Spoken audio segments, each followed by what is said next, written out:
Hello friend, मैं आनंद राज। आप सभी देखिए मौलाना मजरूल हक अरबिक एंड फारसी यूनिवर्सिटी का बीएड फर्स्ट ईयर सेशन 23-25 का बीएड फर्स्ट ईयर का एग्ज़ाम चल रहा है। तो देखिए आज कोर्स 1 का एग्ज़ाम हुआ था और जो क्वेश्चन बताए थे उसी से रिलेटेड आपके एग्ज़ाम में क्वेश्चन आया था।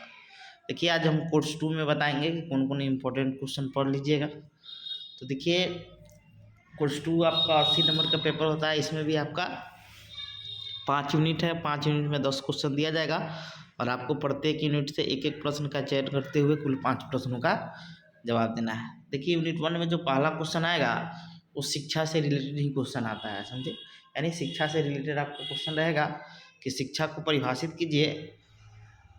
इसके कौन कौन से माध्यम है, जैसे औपचारिक, अनौपचारिक, निरौपचारिक या प्रकार करके पूछ सकता है।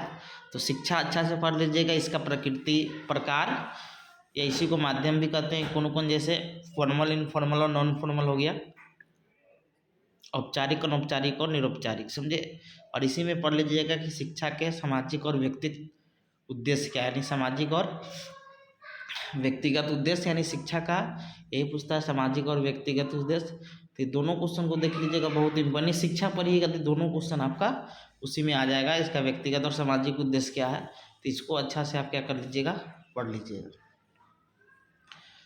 अब देखिए शिक्षा एक त्रिध्रुवीय प्रक्रिया है, जॉन डीवी कहता है। तो इसके बारे में आप जानते हैं कि 3 गो पक्ष होता है, शिक्षक, छात्र और पाठ्यक्रम। तो इसी के बारे में एक्सप्लेन करना है। तो ये पूछेगा नहीं, लेकिन ज़्यादा इम्पोर्टेंट, मतलब पूछ भी सकता है, लेकिन ज़्यादा इम्पोर्टेंट आप शिक्षा को क्या है परिभाषित कीजिए, इसका प्रकार जो भी है और इसके उद्देश्य, जो सामाजिक और व्यक्तिगत उद्देश्य है उसको आपको देखकर जाना है, समझे। कोई भी देखिए एग्जाम में कोई भी क्वेश्चन है उसको लिख सकते हैं, छोड़िएगा नहीं। 5 यूनिट है तो 5 क्वेश्चन को आपको एग्जाम में लिख कर आना है, समझे। क्वेश्चन छोड़ के नहीं आना है। लेकिन हम एक बेस क्वेश्चन बता देते हैं जिसको पढ़ लीजिएगा तो आप क्वेश्चन एग्जाम में क्या कर सकते हैं कि लिख सकते हैं।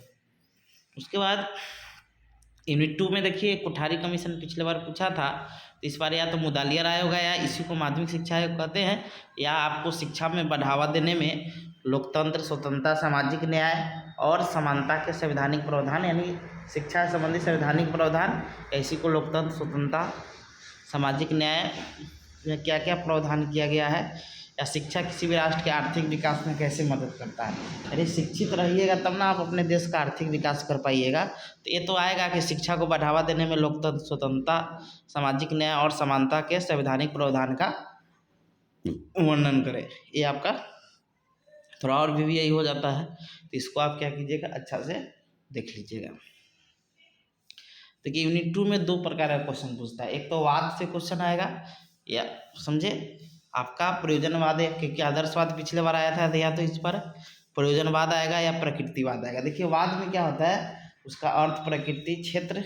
इसमें जो होता है प्रयोजनवाद या प्रकृतिवाद पढ़िएगा तो पहले उसका इंट्रोडक्शन होगा, फिर उसके अनुसार शिक्षा का क्या अर्थ है, उसके अनुसार पाठ्यक्रम क्या है, उनके अनुसार शिक्षक कैसा होना चाहिए, उनके अनुसार अनुशासन कैसा होना चाहिए, उनके अनुसार पाठ्यक्रम में ये सब पूछता है। तो कोनो वाद पूछे, वो प्रयोजनवाद पूछे या प्रकृतिवाद पूछे, समझे। तो उसको आप एक फॉर्मेट होता है, उसको आप समझ जाइएगा तो उसको आराम से लिख सकते। कुछ कुछ वर्ड ही चेंज करना है। एक तो वाद से यूनिट 3 में क्वेश्चन पूछेगा, या तो प्रयोजनवाद पूछेगा या प्रकृतिवाद। और एक आपका दर्शन से आता है। दर्शन अच्छा से पढ़ लीजिएगा तो उससे भी आपका हो जाएगा कि दर्शन से आप क्या समझते हैं, शिक्षा और दर्शन एक ही सिक्के के पहलू है कैसे, या शिक्षा दर्शन से कैसे संबंधित है। यानी दर्शन से रिलेटेड ही क्वेश्चन आपके एग्जाम में पूछा जा सकता है, समझ गए। तो इसमें या तो वाद से पूछेगा या आपका दर्शन से इसमें क्वेश्चन पूछता है। यूनिट 4 में है, इसमें थिंकर रहता है, एक विदेशी थिंकर रहेगा और एक इंडियन रहेगा। तो विवेकानंद, महात्मा गांधी को पढ़ लीजिए क्योंकि रविन्द्रनाथ टैगोर पिछले बार आया था, और मारिया मोंटेसरी या रूसो का शैक्षिक विचार। तो देखिए सबका वही है, सिर्फ डेट ऑफ बर्थ उसका क्या क्या थोड़ा योगदान दिया, बाद बाकी सब में शिक्षा संबंधित वही योगदान दिया है सब। तो विवेकानंद या महात्मा गांधी को देख लीजिएगा, उसी से आपका हो जाएगा।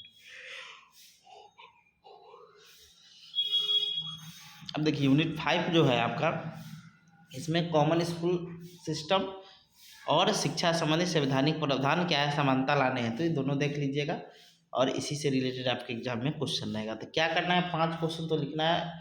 और ये ऐसा पेपर है शिक्षा वाला कि इसको आप लोग आसानी से लिख सकते हैं। मान लीजिए कोई क्वेश्चन ऐसा भी आ गया जिसको आपको थोड़ा ही जानकारी, उसको भी जोड़कर आपको क्या करना है, लिख देना है, और आपका अच्छा नंबर भी आ जाएगा, उसमें आपको अच्छा नंबर भी मिल जाएगा।